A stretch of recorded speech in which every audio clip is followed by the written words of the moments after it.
sa recall to ma ba no da di account ye ပထမဆုံး video လေးဖြစ်မှာပေါ့အမှ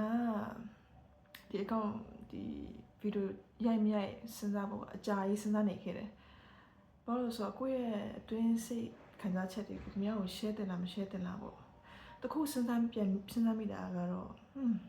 လောကကြီးတစ်လောက်ကြည့်တာသူများတွေကလည်းငါ့ကိုသတိထားမှာမဟုတ်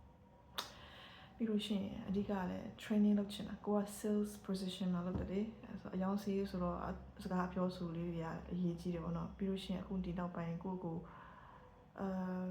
ပြောမယ်ဆိုလို့ရှိရင်တရားမှတ်တာပြောပေါ့အဲ့ line တွေသွားနေအဲ့ line ပုံစံမျိုးပေါ့နော်ကိုယ့်ရဲ့အမှုအရာတွေကိုယ့်ရဲ့စိတ်ထားတယ်အကုန်လုံးလိုက်မှစမ်းစစ်ပြီးမှခံစားမိတယ်ပေါ့အဲ့ဒါလေးတွေကို reflection အဲ့ဒီအခုဖတ်တဲ့စာအုပ်ထဲမှာလည်းပြီးထားတယ် reflect လုပ်ချင်တယ်ဆိုရင် feedback လည်းလုပ်တယ်ပေါ့နော်သူများတွေ feedback လို့ပြောလို့လဲပေါ့အခုပြန်စဉ်းစားမိတာကအဲ့လို video လေးတင်လိုက်ရင်သူများတွေကိုကိုညီဖြစ်နေကိုညီဖြစ်မှာပေါ့ဘာလို့လဲဆိုတော့ကိုဖြတ်ကျော်ခဲ့ရတဲ့ဟာလေးတွေကိုအတွေ့အကြုံလေးတွေ share ပေးချင်တာပေါ့နော်သူများတွေအတွေ့အကြုံကိုညီဖြစ်နေကောင်းတာပေါ့နော်အဲ့ဒီမှာသူများတွေ comment တွေရေးတယ်ဆိုလို့ရှိရင်တော့ဒါလည်းကောင်းတာပေါ့အဲ့ဒီကနေကိုကဘာမားလဲဆိုတော့ဘာလို့လဲဆိုတော့လူတယောက်ကကိုကခံစားနေရတာကိုပဲသိမှာလေအဲ့ဆိုတော့ကိုယ့်ရဲ့ဘေးနားမှာတယောက်ကိုအဲ့လိုကြည့်နေတယ်ကိုယ့်ရဲ့အမူအရာကိုယ့်ရဲ့အတွေ့အခေါ်လေးတွေကိုကမသိနိုင်ဘူးလို့ပေါ့နော်သူများကိုထောက်ပြနိုင်တယ်ဆိုလို့ရှိရင်ဒါကိုကောင်းမှာပေါ့အဲ့ဒါတစ်ခုလည်းပါတယ်နောက်တစ်ခုကျတော့ကိုကအဲ့လို influencer ကြီးကြည့်တာများသွားတယ်အဲ့လိုစကားလေးတွေပြောမှ influence ဘယ်လိုပြောမလဲ in front of a camera လေးအဲ့လိုရှာဒါလေးရဲ့စိတ်ကျင်းနေတော့လို့သဘောရတာပေါ့နော်အဲ့ဆိုအဖက်စဉ်းစားလို့ရှိရင်တော့upload တင်တယ်အဲ့မှာပဲကိုယ့်ရဲ့အမျိုးပေါ့ consistency လေးတစ်ခုတော့ရှိမှာပေါ့အဲ့ဒါလေးရှိမှပဲလုံးလို့ဖြစ်မှာပေါ့အဲ့ကြောင့်ဒီ video လေးဖွင့်လိုက်တာပေါ့နော်ဒီအခုဒါပြောတာကလည်းပထမဆုံးလည်းဖြစ်တယ်ပြီးလို့ရှိရင်လည်းdisclaimer အနေနဲ့လည်းဖြစ်တယ်ပေါ့နော် disclaimer ဆိုတော့ဘယ်လိုပြောလဲခါကြရင်မြန်မာစကားမပြောတတ်တော့ကြော်ညာတာပေါ့နော်ငါပညာနောက်ခါပညာတော့မှားမယ်ဆိုလို့ရှိရင်ဒါအတိပေးကြောင်းရချက်ပေါ့အဲ့တခုလေးပေါ့ဒီထဲမှာအမှန်ကကိုယ့်ရဲ့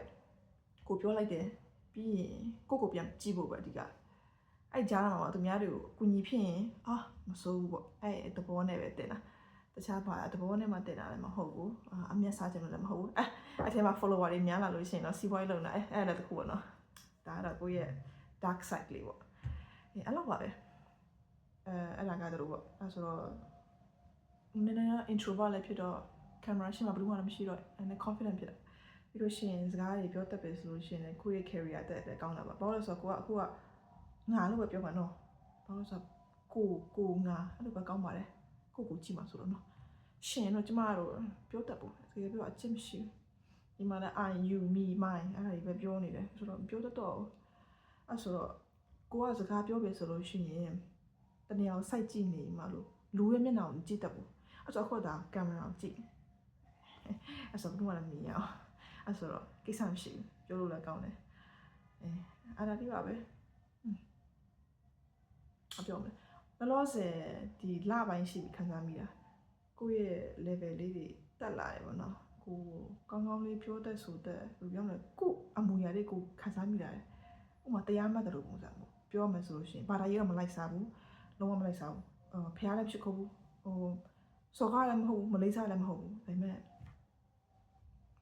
တပတ်က conversation တစ်ခုကိုတော့ပူတယ် topic က God အလုံးထင်တယ်ပြောမယ်သူတို့ကလည်းအုံနောက်ဆေးရလည်းမဟုတ်ဘူးဒါပေမဲ့သူတို့အထင်နေပြပြပါတော့ဖះဆိုတာကလူလောက်တာလူတွေတီထွင်လာတာအဲဆိုတော့ဒီ society ကိုလည်းပတ်နိုင်မှုအတွက်ကိုတီထွင်လာတာကိုလည်းအဲ့လိုပဲထင်ခဲ့တယ်အခုထိလည်းထင်နေတော့အဲ့ဆိုဖះတရားလည်းမလုပ်ဘူးလူများသူများမကောင်းတာလည်းမလုပ်ဘူးဖះတရားဆိုကားနေတာမလေးစားလည်းမဟုတ်ဘူးဒါပေမဲ့ဘာလို့အဝေးပြောနေလဲတရားမှတ်တာအခုဘုန်းကြီးတရားထိုင်နေဆိုတာဘာသာတရားလုံးမှပဲမဟုတ်ဘူးစိတ်တွေကိုတည်ငြိမ်စေတယ်ပြီးလို့ရှိရင်ကိုယ့်ရဲ့အမူအရာတွေကို reflect ဖြစ်တယ်ဥပမာအခုဒီဗီဒီယိုကအဲ့လိုပေါ့သူများကိုကြည့်ရဆိုတဲ့ပုံစံမျိုးပဲကိုဆွဲထုတ်ပြီးမှတခြားတယောက်ကိုတခြားတယောက်လို့မြင်အောင်လိုက်ဒဇိန်းလို့မြင်အောင်လိုက်မြင်အောင်မှကိုယ့်ရဲ့အမူအရာလေးတွေကိုယ့်ရဲ့ စိတ်နေစိတ်ထားလေးတွေပြန်စဉ်းစားပြီးဆိုလို့ရှိရင်ဒါအရင်စိတ်ဝင်စားဖို့အရင်ကောင်းတဲ့အရာတစ်ခု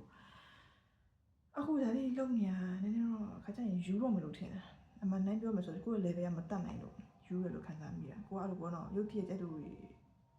absorbing အိုင်းများတော့အဲ့လိုတွေဖြစ်တယ်အဲ့လိုလေးတွေပေါ့နော်ကိုဘာလို့ရုပ်တရက်တ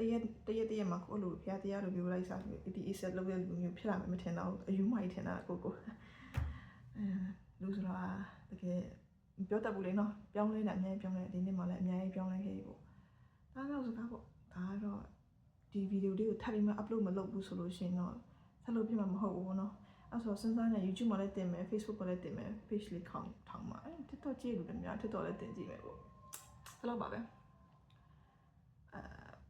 ကျွန်တော်ပြောမလဲဘယ်လိုလဲဒီလောက်ပါပဲဒီဗီဒီယိုရိုက်မယ်လို့ဆွဲနေအချိန်ဆွဲနေကြားလိုက်ပြီနောက်တစ်ခုကနောက်ထပ်အကြံဉာဏ်လေးရှိလိုက်ရင်ဗီဒီယိုရှိတဲ့အတွက်ကိုယ့်ရဲ့နောက်ဟာကျပါအကြံဉာဏ်ထွက်လာပြီဆိုလို့ရှိရင်ကောင်းကောင်းလေးအုံနောက်တွေထည့်လို့ရတာပေါ့အဲ့လိုအုံနောက်လေးထည့်ပြီးမှနေ့စဉ်နေ့ညအပြင်ထွက်တဲ့တို့ကိုပါလုပ်တယ်ဆိုတရားမှတ်တဲ့ချင်းတရားမှတ်တာခေါ်မလားမသိတော့ဘူးလို့ခေါ်မလားမြန်မာလိုပြောရင်တရားမှတ်တယ်လို့နားလဲရမှာပေါ့တရားမှတ်တယ်လို့ပေါ့နော်အဲ့မျိုးဆိုတော့ကိုသတိထားမိတာလေကို feeling လေး I feel တယ်လားသတိထားမိတာတေးစိတ်လေးတွေကိုသတိထားမိလာတယ်ပြီးလို့ရှိရင်အပြင်ကလောကကအခုလေးတင်မယ်မှာ online shopping ကြည့်လိုက်သေးတယ်ပစ္စည်းဝယ်ဖို့ဟာဒီမှာ makeup လေးတွေတို့အင်ဂျီလေးတွေတို့ဖက်နက်လေးတွေတို့အဲ့လိုလေးဝယ်ဖို့တော့ကြည့်လိုက်သေးတယ်ဆိုတော့ marketing တွေကဘယ်လိုပြောမလဲ platform တွေ online shopping platform တွေဖွင့်ပြတိုင်းကောင်းတွေကိုမူးမူးအောင်ဖြစ်ပါမလား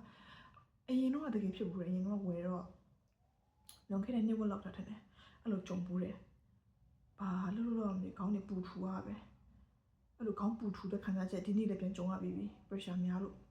အဲ့ဆိုတော့အဲ့လိုခေါင်းပူထူတဲ့ခံစားချက်တွေများတွေအဲ့လို marketing တွေကိုဝုန်းတိုင်းကျင်းအောင်လောက်တဲ့ကြေးတာတွေကိုရှောင်ထွက်နိုင်ပြီအရင်ကမတူတော့အဲ့လွန်ခဲ့တဲ့နှစ်ဝက်ကနဲ့ကိုယ့်ရဲ့ခံစားချက်နဲ့မတူတော့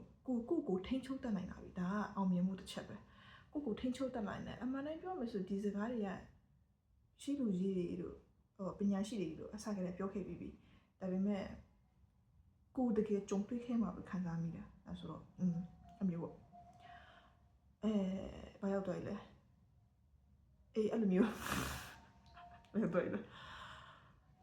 မြန်မာစကားပြောရတယ်မှာဖြောင်းအင်္ဂလိပ်လိုလည်းပြောဖို့စဉ်းစားပြီးအင်္ဂလိပ်စာမရအောင်တရုတ်လိုလည်း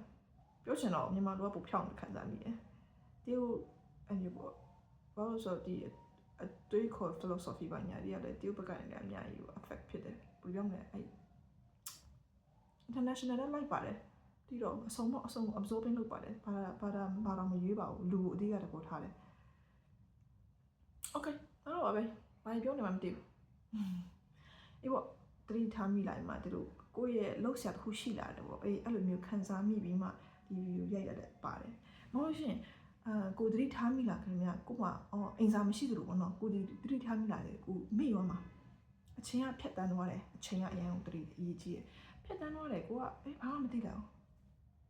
ဘာပြောလဲများနေပထမဗီဒီယိုရက်သိမ့်နေတယ်အချိန်နဲ့တက်လာတော့ပဲဘယ်လောက်ပဲဘာပြောနေမှမသိဘူး bye bye